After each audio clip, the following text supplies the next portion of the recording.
नमस्कार दोस्तों।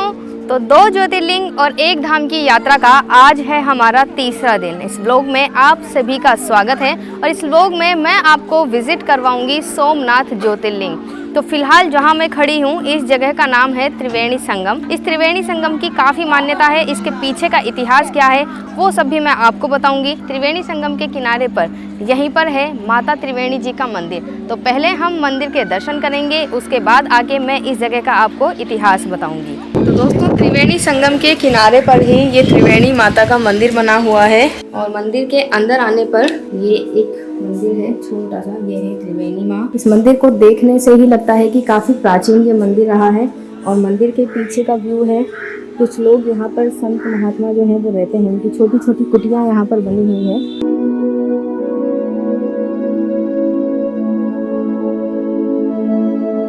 दोस्तों, ये है 3 नदियों का संगम। एक है कपिला, एक हिरण और एक है सरस्वती। सरस्वती नदी जो कि लुप्त हो चुकी है। तो 3 नदियों का यहाँ पर संगम बनता है और ये तीनों नदियाँ आगे जाकर अरब सागर में मिल जाती हैं। कहा जाता है कि जो चंद्रमा के देवता थे सोमा, तो सोमा को जो है एक श्राप मिला था जो कि दक्ष प्रजापति ने दिया था। राजा दक्ष प्रजापति के श्राप के कारण उन्होंने अपनी चमक खो दी थी। तो उस चमक को वापस पाने के लिए उन्होंने, राजा सोमा ने इसी जगह पर तपस्या की थी। लंबे समय तक उन्होंने इसी जगह पर भगवान शिव की तपस्या की थी। उसके बाद उन्होंने अपनी चमक को वापस पाया। कहते हैं कि इस जगह पर आकर जो कोई भी इस जल में स्नान करेगा, त्रिवेणी संगम के जल में स्नान करेगा, वो सभी रोगों से मुक्त हो जाएगा और सभी पापों से वो मुक्त हो जाएगा और अंत में वो मोक्ष को प्राप्त करेगा। तो ये जो जगह है एक तरह का संदेश देता है जन्म, जीवन और मृत्यु का।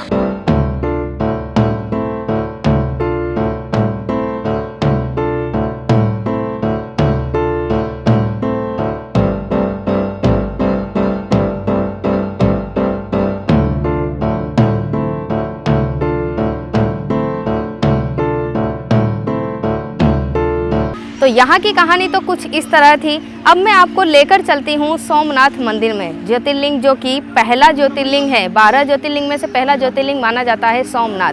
वहाँ के हम दर्शन करेंगे। पूरे रास्ते को हम देखते हुए जाएंगे कि यहाँ की किस तरह से रौनक है, क्या यहाँ की धार्मिक मान्यता है।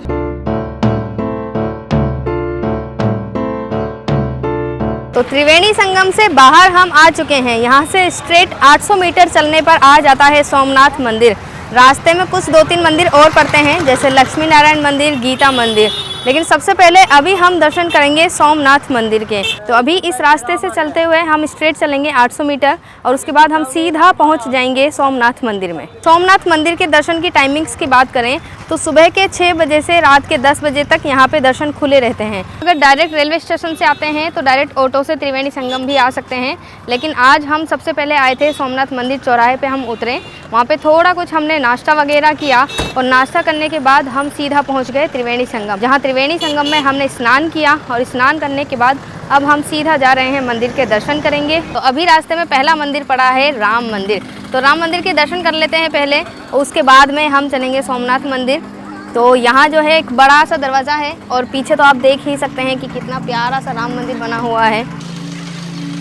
तो सोमनाथ मंदिर और त्रिवेणी संगम के बीचों बीच में ये मंदिर पड़ जाता है रास्ते में। ये जो दरवाज़ा है धनुष आकृति का है, ऊपर आप देख सकते हैं धनुष आकृति में ये दरवाज़ा बना हुआ है। तो हम आ चुके हैं मंदिर के अंदर और सबसे पहले आने पर यहाँ हमें श्री कृष्ण जी का स्टैचू नज़र आ रहा है। बांसुरी बजाते हुए श्री कृष्ण जी हैं। तो देखिए कितनी भव्य यहाँ पर प्रतिमा बनी हुई है श्री राम जी की, सीता जी की और लक्ष्मण जी की। और सभी लोग यहाँ पर बैठकर जो है रजिस्टर में कुछ नोट कर रहे हैं। अभी हम चल के देखेंगे कि वो लोग क्या एक्टिविटी कर रहे हैं यहाँ पे। और यहाँ पर 5 प्रकार की गणेश जी की प्रतिमाएँ भी लगी हुई है। तो ये तो बहुत अनोखी बात है क्योंकि सभी प्रतिमाओं पर कुछ ना कुछ अलग प्रतीत होता है। एक गणेश जी की प्रतिमा पर है मोर पंख, एक पर कुछ मंत्र लिखा हुआ है। राम राम आंटी जी, राम राम। क्या लिख रहे हो? क्या लिख रहे हो इसमें? राम राम लिख रहे हो। राम राम लिख रहे हो। ये तो ये रजिस्टर आपको कहाँ पे मिला है? ये रजिस्टर जो है ये कहाँ मिला आपको? यहाँ से। अच्छा, यहाँ रखा होता है ऑलरेडी। हाँ। जितना आप लिख पाओगे उतना लिख के फिर चले जाओगे, फिर कोई और ला के लिखेगा। इतना लिख सको इतना लिख। ओके। तो यहाँ जो राम भक्त हैं वो सब रजिस्टर में राम राम लिख रहे हैं। जितना अपनी कैपेसिटी के अकॉर्डिंग जितना लिख पाएंगे उतना लिख रहे हैं।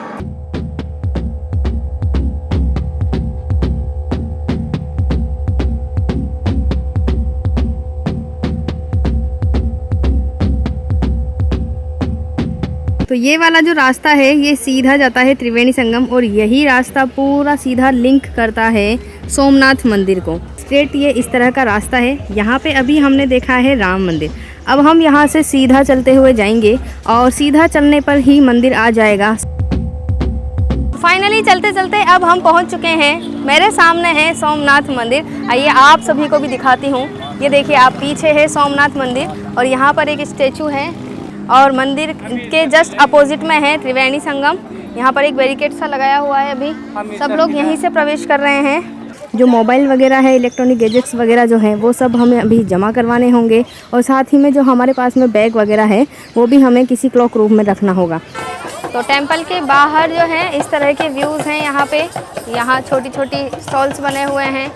तो अगर आप यहाँ पर आते हैं तो इस चीज़ का ध्यान रखें कि पहले ही अपने सामान को दूसरी जगह पर या तो एडजस्ट कर लें या उतना टाइम लेकर पहले से निकल लें कि मंदिर के दर्शन करने के लिए लाइन में लगना ना पड़े।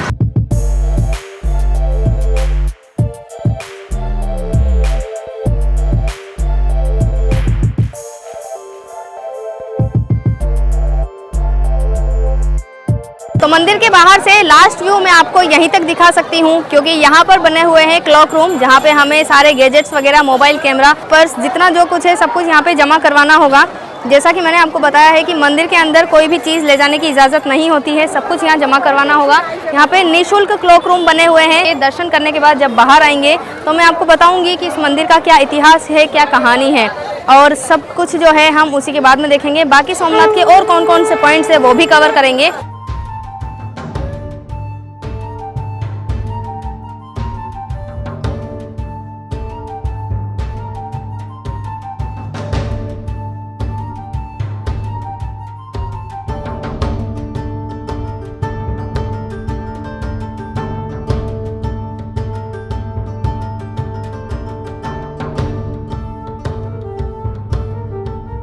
तो दोस्तों, सोमनाथ मंदिर जब आते हैं तो इसी के नज़दीक में एक पुराना सोमनाथ मंदिर भी है। कहा जाता है कि यही मूल सोमनाथ मंदिर है, तो इसके दर्शन भी करना उतना ही ज़रूरी है जितने कि सोमनाथ मंदिर के दर्शन करना है। तो फिलहाल हम आ चुके हैं पुराने सोमनाथ मंदिर में। ये इस तरह से है और अंदर चल के अभी हम यहाँ पे दर्शन करेंगे। बाहर जो है प्रसादी वगैरह के लिए, फूल पुष्प चढ़ाने के लिए इस तरह से शॉप वगैरह हैं और ये है पुराना सोमनाथ मंदिर। तो मंदिर के अंदर हम आ चुके हैं। मंदिर आने के लिए प्रवेश द्वार जो है थोड़ा नीचे है। यहाँ पे कुछ लोग जो हैं वो शिवाभिषेक करवा रहे हैं। इस तरह से फैमिली, परिवार के जो लोग आते हैं वो शिवाभिषेक करवाते हैं यहाँ पे। तो पुराना सोमनाथ मंदिर कुछ इस तरह का है, एकदम सकरा सा है अंदर, मतलब अंडरग्राउंड में ये मंदिर बना हुआ है। बहुत ही प्यारा सा शिवलिंग है और इस मंदिर की खास बात ये है कि इस मंदिर में जो है आप शिवाभिषेक कर सकते हैं, जल चढ़ा सकते हैं। बहुत अच्छे से दर्शन हुए हैं पुराने शिवलिंग के।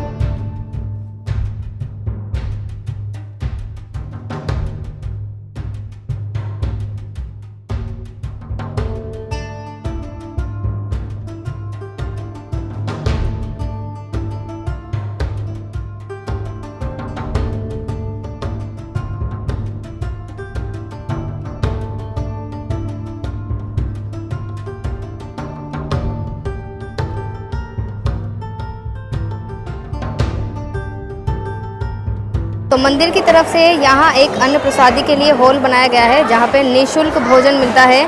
और इस भोजन में देखिए रोटी, चावल, दलिया और आलू टमाटर की सब्ज़ी है, कढ़ी है और इसके अलावा एक और मिक्स वेज है। इस तरह की यहाँ पे व्यवस्था है पूरी। काफ़ी बड़ा ये हॉल है। सबसे पहले यहाँ पे एक कूपन लेना पड़ता है और उस कूपन को देने के बाद में एक थाली मिलती है, जिसमें पूरा खाना इस तरह से मिलता है।